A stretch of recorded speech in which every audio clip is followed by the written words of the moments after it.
Well,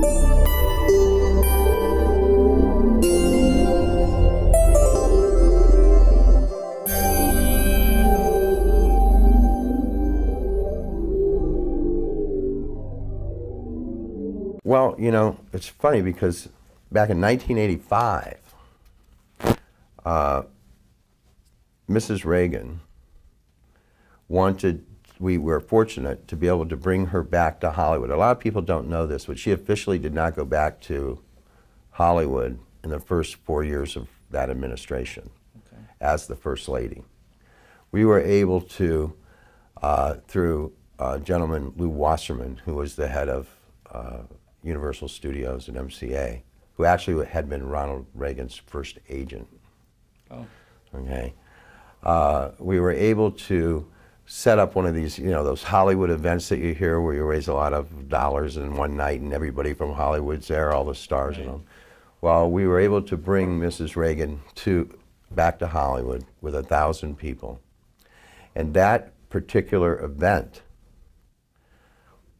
we created a video, which is actually kind of a kick. You can go to YouTube and see this thing. It's called Stop the Madness. It's had about close to 280,000 hits. Wow. You know, and it's interesting because it's very dated, obviously. It was done in 1985. And ironically, some of the people in it had their own trials and tribulations with substance abuse and mental health issues. And some of them have even passed away because of it. Yeah, and the commentary in Stop the Madness is actually somewhat entertaining. It's all over the map. But we actually produced a music video as the centerpiece of this 1985 event with Mrs. Reagan.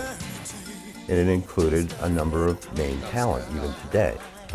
One of the people that I really get a kick out of, to tell you the truth, is at the end of the video, there's a garbage man that's dumping drugs into the back of a garbage truck with a hard hat on. His name's Arnold Schwarzenegger. Oh, wow. There's some funny incidents in there, and then what's evolved since 1985, you know, that is, and you know, and then there's also one of the young singers. She was 18 years old at the time, just discovered. It was a woman named Whitney Houston. You know, so it's kind of a fun thing to see, but it also tells its own story. And as we were trying to tell a story with that music video back in 1985, which was it was like a anti-drug anthem type thing, what we also discovered in that process was that the show like Stop the Madness and the entertainment thrust was going to reach millions and millions of people. And we even released a record that became the instrumental version became a leading dance record in the discos at the time. Oh, look at that. Discos before your time, I think. I know. Well, I think YouTube was a little bit after this also, probably. Well, it hit YouTube about 3 years ago. So somebody actually found an old archived piece in a television station, but it premiered on Friday night videos on NBC, and then it went on to MTV back then. But the awards themselves, when we were doing this with Mrs. Reagan, a few days before the actual event, we were actually going to be taping it for television, ideally, to where we could maybe get enough footage to put something together in a small show for TV. And Mrs. Reagan decided that cameras and cables and lights could potentially affect the ambiance of the room, and that would probably be better if we didn't tape it, which actually was like pulling a rug out from under our feet, is the way we felt at the time. So what happened is in 1985 we did not produce a TV special as a part of the Nancy Reagan event. However, we did create an award in recognition for the entertainment industry that for a couple years was called the Nancy Reagan Award. And it was actually this award. The difference was that it had a point up here. So I called Mrs. Reagan a few years later when we knew that we were looking at developing the Prism Awards, which was, the impetus behind that was we always wanted to do a television special on addiction and mental health. So we went from 1985 all the way to 1995, 10 years. Mm-hmm. we tried to hawk it every once in a while. Right. And couldn't get traction.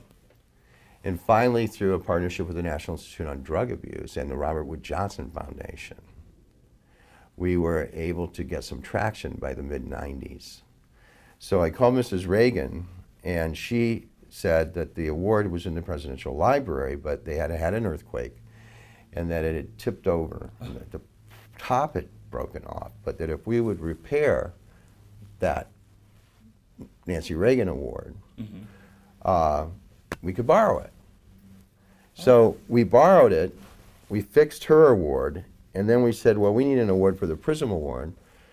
So we whacked off the top of it, so it had a little more of a prism effect from the top down. And this became the Prism Award, which is actually the original Nancy Reagan Award, but it doesn't have the point. But this became the icon of the entertainment industry creative community doing a good job in addressing addiction and mental health issues. It's actually a cherished award by many creators, because when they're writing those types of shows, there's a lot of heart and passion that goes into that. And you don't know exactly on an individual level how deep they're going as a creative person. You know, it's not just fluffy make it up.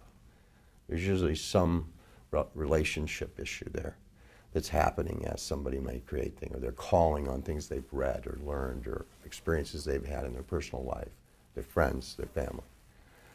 So it's actually become a really solid, representation. We're in our 15th year now.